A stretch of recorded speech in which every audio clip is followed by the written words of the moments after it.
The Benjamin Dixon Show is only possible with listener support. Go to www.thebenjamindixonshow.com to register for our blog and join the Progressive Army. Show, of course, a stunning announcement from Vladimir Putin, an aggressive and defiant declaration of Russia's new nuclear capacity. It was at his State of the Union speech, as he's running for re-election, that Putin declared that Russia has, quote, a brand new weapon, a strategic nuclear missile powered by a nuclear engine. He claimed the new weapon has unlimited range. It can evade any missile defense system, delivering a nuclear attack devastating anywhere in the world. That was ABC's chief foreign correspondent Terry Moran giving the report this morning that Russian President Vladimir Putin has announced the successful testing and development of a new supersonic nuclear weapon that, quote, cannot be intercepted by anti-missile systems. This came as a part of a speech that Vladimir Putin was giving at his State of the Nation address just 17 days before the upcoming election, in which Putin is poised to take an unprecedented fourth term as president of Russia. So we're going to look at that today. I want to listen to a couple of more reports about the actual news breaking today, and then we're going to dig into some nuclear deterrent theory, just a little, because I think it's important for us to analyze this from a theory-based perspective so that it's not something that can be used to fearmonger nor neglect. So let's look and see. Let's consider, based on the theory, how significant this announcement really is in terms of destabilizing the current level of stability, if you want to call it that we currently exist in.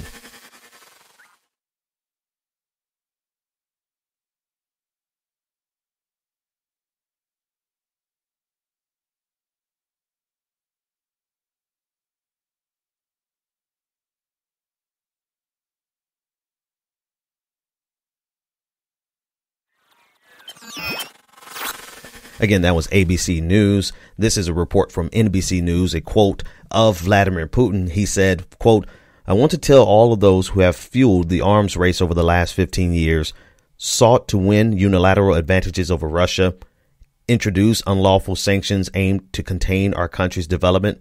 You have failed to contain Russia, he said. He accused the West of, quote, ignoring us. Nobody listened to us. Well, listen to us now. That's from NBC News. I want to start with a few things that are obvious. Number one, moves like this, particularly 17 days before an election, they're posturing moves for domestic politics. If you create the image of a foreign enemy, which the United States versus Russia is as classic as it comes, if you promote that image and you promote your strength juxtaposed to that image, then you are the nation's hero. It's playing on nationalism at the expense of the possibility of an all-out war. This is nothing that is unique to Russia. Every nation does this. So there's a possibility that that his boasting and his provoking language are actually just a means of getting more votes in 17 days. Now, that's one side of it. The other side of it is the encroachment of NATO, ever encroaching closer and closer to Russia, seen as a threat by Russia, and the positioning and the posturing, rather, of Russia, their power moves with Georgia in 2008, annexing Crimea. This has actually led to something significant enough that it could escalate to a conflict, both on the side of NATO's actions vis-a-vis the United States, as well as Russia's actions. I think it's important to look at both sides of this and not attempt to cape this in a American imperialist versus an anti-imperialist conversation, because both nations are imperialistic. All right. So I think that's first and foremost. I'm going to narrate this video that was shared by Russia Today and help you to give you a brief idea of this weapon's capabilities based on the presentation that Vladimir Putin gave during his State of the Nation address. Let's now watch this video. So the video starts with actual footage of a ballistic missile being shot. but then the video quickly transforms into a graphic that looks like something out of Windows 98. But what's important about this graphic is that the video shows it flying at very low levels, almost below radar levels, probably, and going in and out and above and through mountain ranges, I think is the most significant thing that they're trying to show you here. Then it cuts to a video of the globe showing the range of the missile. Okay, let's listen to the interpreter here. This is how it avoids defense barriers. It has unlimited range, so it can keep going like this forever, maneuvering. So the most important takeaway from the video is the missile is highly maneuverable, such that it can avoid any missile defense whatsoever. It travels at supersonic speed. Vladimir Putin claims that it travels 20 times the speed of sound, and that it has unlimited range because of the nuclear propulsion system in the missile, which means that if it has to, as indicated in the video that I narrated, if it has to travel around South America to avoid missile defense systems, then it could travel around South America and come to the United States in a flight pattern that is all but indefensible against. So everyone, of course, today's conversations will break down along political lines as usual. I already see Ben Shapiro, the champion of high school debate, has a tweet out using this to attack Barack Obama. I see people in the resistance using this as a way to attack Donald Trump. I see leftists using this to say, oh, it's just another Red Scare tactic. Well, all those things are probably have some merit, but they're completely irrelevant when we discuss nuclear proliferation and when we discuss nuclear deterrence theory, because politics won't save you. The only thing that is saving us at this point is the balance of terror, mutually assured destruction. And the other part of this, which is actually the role that missile defense systems play in nuclear deterrent theory. So let's dig into that a little bit. Now, you guys know I always keep it pretty transparent with you. I've studied this for years, but it has been years. So I did this morning literally have to dust off my nuclear deterrent book and look for old files from old papers to get a refresher so that I can give you as much accurate information, at least based on theory, as possible. And so that's where I'm drawing all of this from. The most basic concept, if we reduce nuclear deterrence down to its core components, it is using threat to prevent disaster. I think that would be the most simplistic, reductionist way of describing it. And most people know the most basic one, which is, or really, I can't say it's basic, but the most well-known, which is mutually assured destruction. The idea that no one is going to fire the first nuclear missile, because if one person or which one party does, then everyone does, and we all die. And that has been the overarching, I would guess, kind of catch-all nuclear deterrent theory that most people are familiar with. But underneath that is a dilemma of missile defense systems. And this is where Vladimir Putin's move today could either be extremely problematic or doesn't really matter. Two competing theories in missile defense systems as it pertains to nuclear deterrence that I want to highlight. Let's start with a technical paper, a technical report from the Defense Technical Information Center, which is a division of the Department of Defense. There's a white paper essentially that they put out in 2010. It's a great summary of the role of missile defense systems and nuclear deterrence, and then breaking out into two major theories. That one supports the idea that missile defense is critical, and then the other that says that it's not as critical as one would think. But this is the core question that we have to discuss when analyzing what Vladimir Putin did this morning.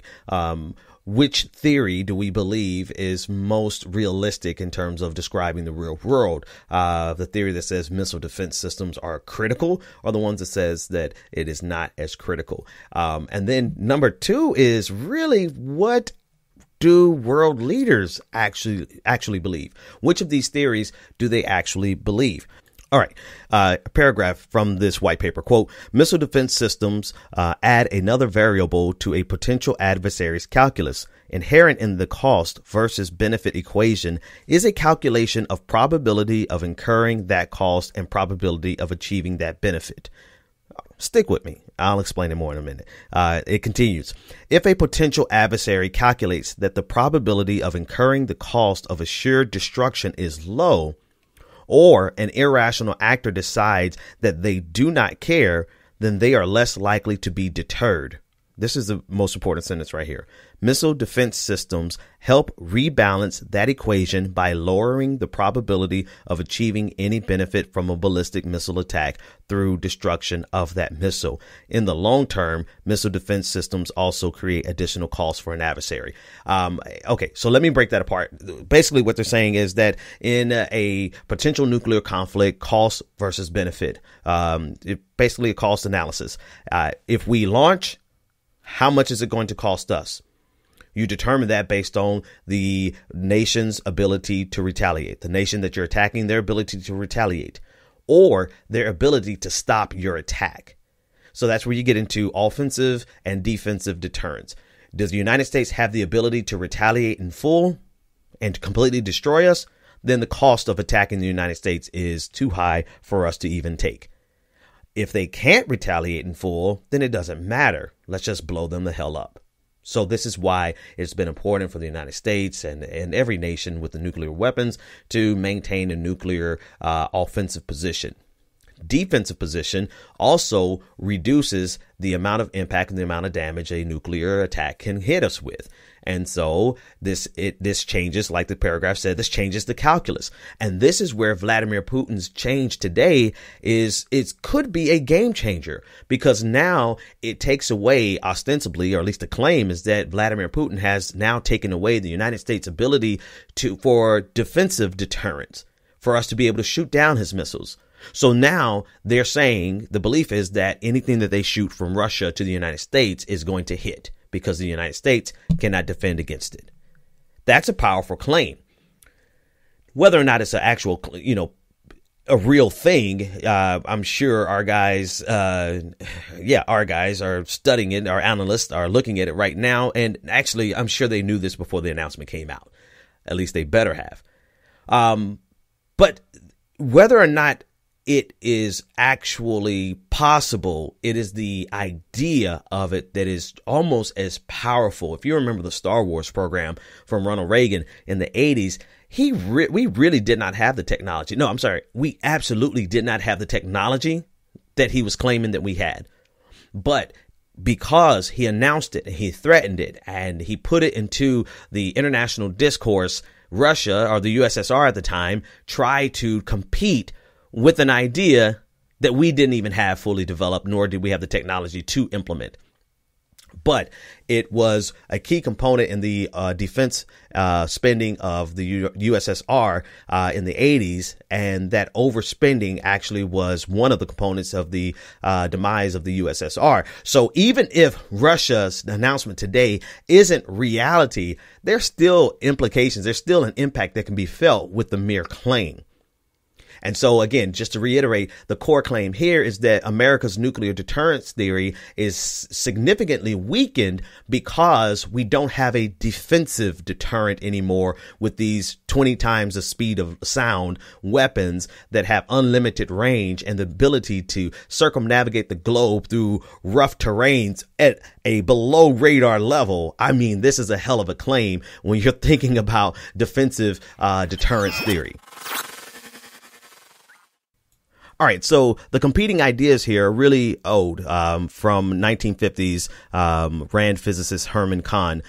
And this is from the white paper from the Defense Technical Information Center. This is what it says. To be credible, therefore, he argued that the United States must have the capability to survive the process of nuclear escalation and the likely Soviet nuclear reply.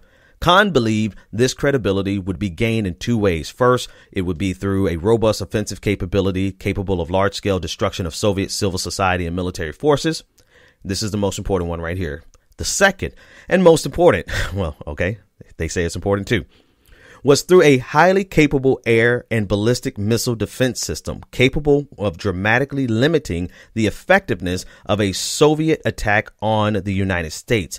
Khan believed that possessing the ability to negate a Soviet nuclear attack would cause Soviet leadership to believe that U.S. leadership could deliberately choose to escalate to nuclear conflict because the United States could survive. Therefore, with little to lose, the United States' deterrent capability would be credible and strong.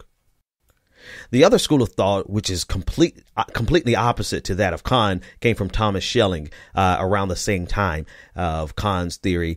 Schelling argued that not only are missile defense systems unnecessary, but they're also a threat to the balance of terror in a ripple effect kind of way. So if the United States had the ability to completely defend or reasonably defend itself against a missile attack, then Russia would see the United States as having the advantage, and the United States being more willing to initiate a first strike. And if Russia is calculating that the United States is willing and capable of carrying out a first strike, what do you think that's going to let Russia do or encourage Russia to do? Exactly. It's going to encourage Russia, like I actually heard your response. It's going to encourage Russia to initiate a first strike because of fear that the United States has a technical advantage over Russia and the United States would initiate a first strike. It's sort of a ripple effect, and it has some credence because at the core of that is the theory of arms escalation, right? It's the suspicion of what your enemy is capable of doing that causes you to escalate your own proliferation. So there's credence to both theories. Shinichi Ogawa is the senior research fellow and director of the second research department at the National Institute for Defense Studies in Japan. And this is how he summarized the competition between those two theories. He said, quote, "In the current offense-dominant strategic environment, a missile shield could either reduce the ballistic missile threat or further increase missile build-up and proliferation, depending on the effectiveness of missile defense, as well as the approach of the countries that deploy missile defenses or that are the target of such defense."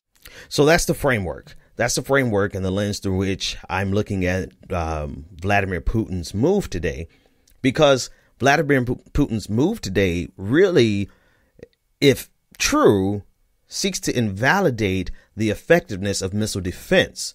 So depending on the theory you believe in, if you believe in Khan's theory, which I'm sure is a belief of some secretaries of defense in the past, which means that it's been institutionalized to some degree inside of our military industrial complex, then today is a very destabilizing day for you because you feel that now that they are, and granted, pause, reflect. I'm quite sure the United States was well aware of this far in advance, right?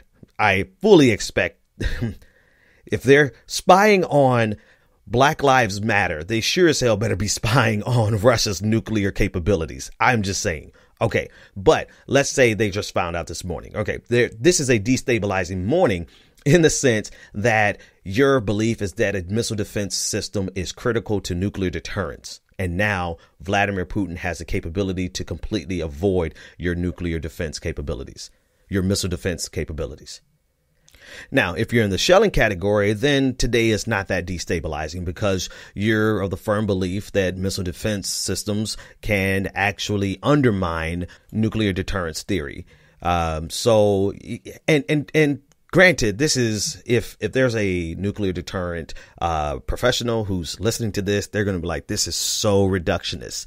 Well, yeah, this is a podcast, ladies and gentlemen. I'm just giving you the brief introduction. There are volumes and volumes and volumes of books about this that branch out far beyond the Khan and Schelling debate. But this is probably the best way to get your feet wet in terms of how this actually affects our conversation internationally. All right. So that disclaimer notwithstanding, I think it's a fair representation of of what's going on today and how this plays out. Now, Vladimir Putin, of course, he came back and said that this is not a move to attack anyone. I don't believe it is. I don't think it is. I think it is actually, I don't think it's a move to even make Russia stronger against the United States.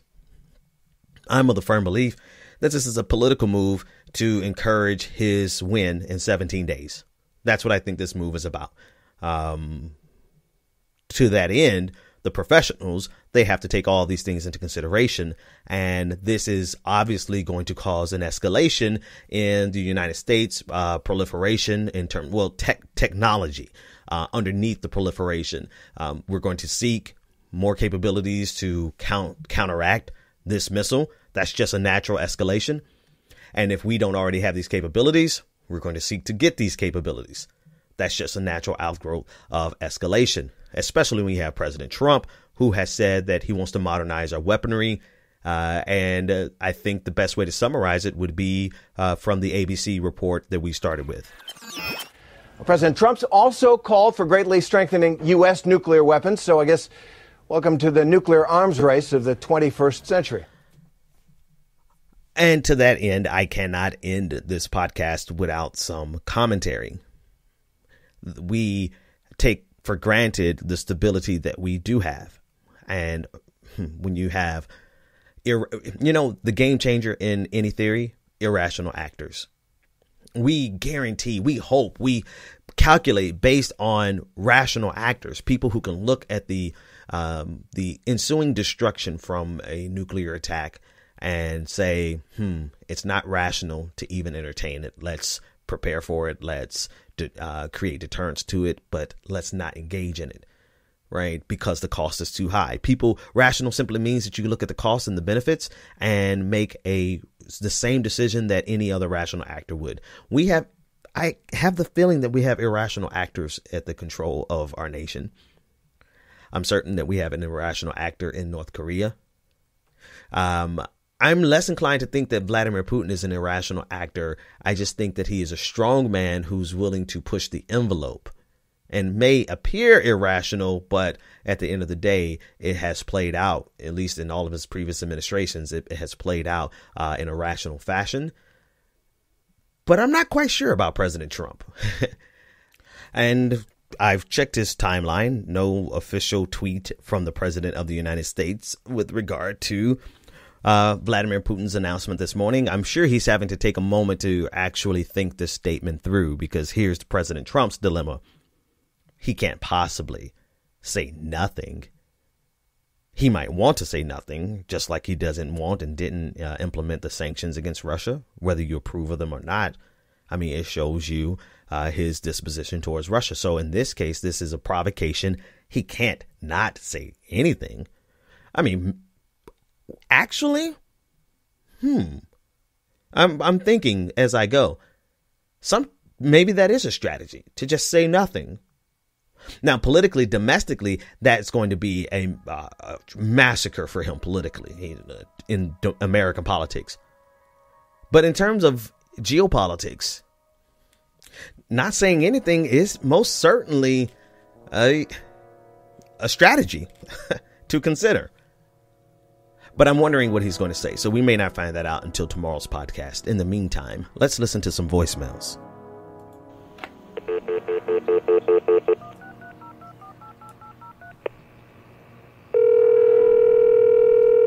You've reached the voicemail of the Benjamin Dixon Show. Speak up. Say what's on your mind.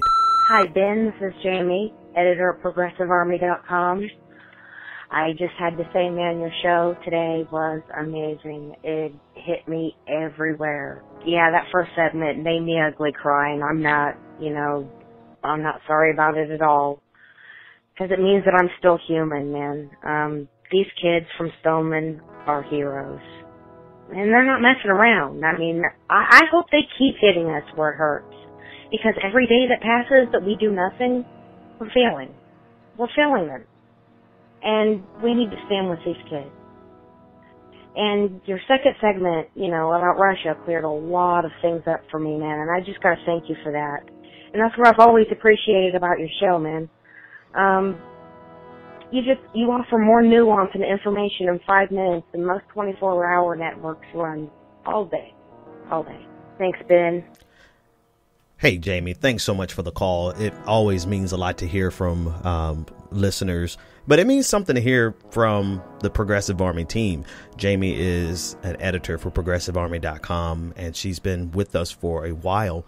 And, you know, I think I'm most proud that people who started with me before I had anything. I still don't have a lot, folks. Don't get it twisted. I still need you to become a patron.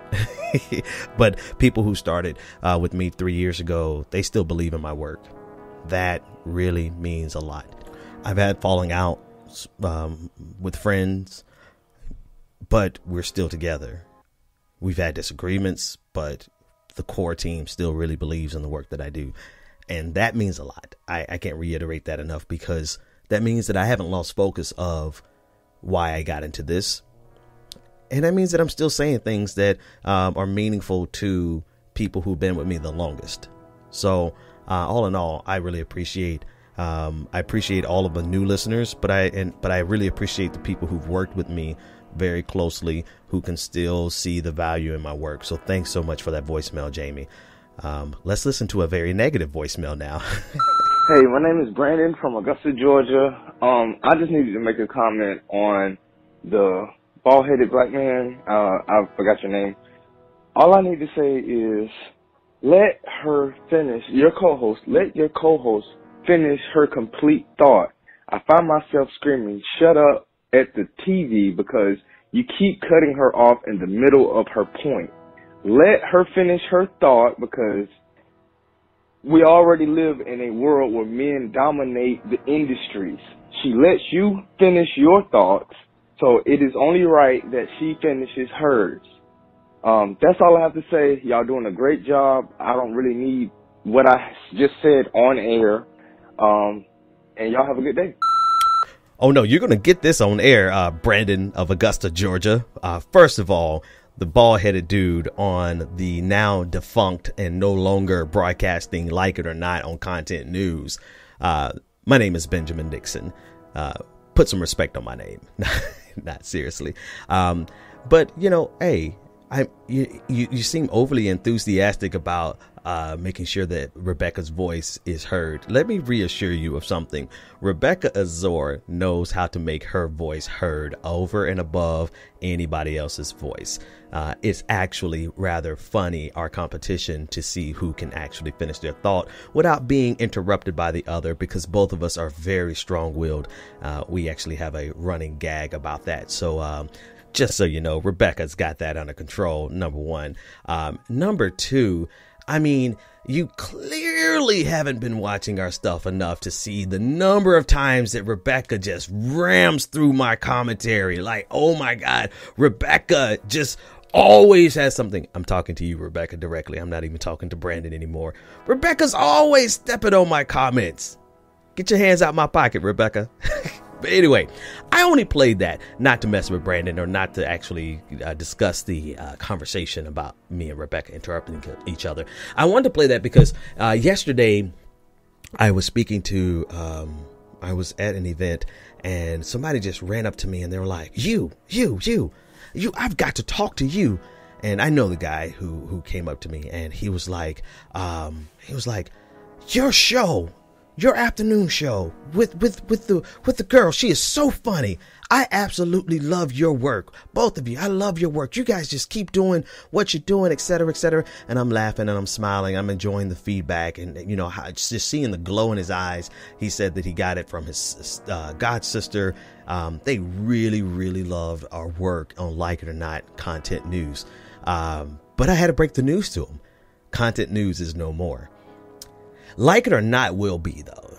You know, we're going to take that show and we're moving on. And I've got a wonderful story. It's an amazing story to tell you about all of this. And I would just say this, that, you know, hey, watch us work. That's all I got to say. We created something that was really good. We created something in Like It or Not that was growing really quickly. We created a chemistry between Rebecca and I that was great. It was casually antagonistic just for the sake of laughs. It was a great chemistry, and she and I have decided that we're not going to stop that just because the people who started Content News decided to pull the plug on Content News. They're bad. Their mistake.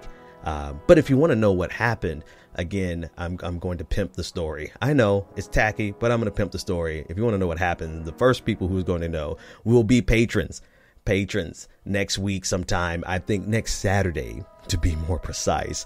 I'm going to tell the story of what happened. And then later on, maybe the next week, I'll tell everyone the story, because it is a fascinating story. But more important than the story is the fact that we're going to keep going and we're going to build something new, and we're going to watch it grow because so many people absolutely loved our work. So if you want to get access to the story before anyone else, go to www.patreon.com/the BPD show.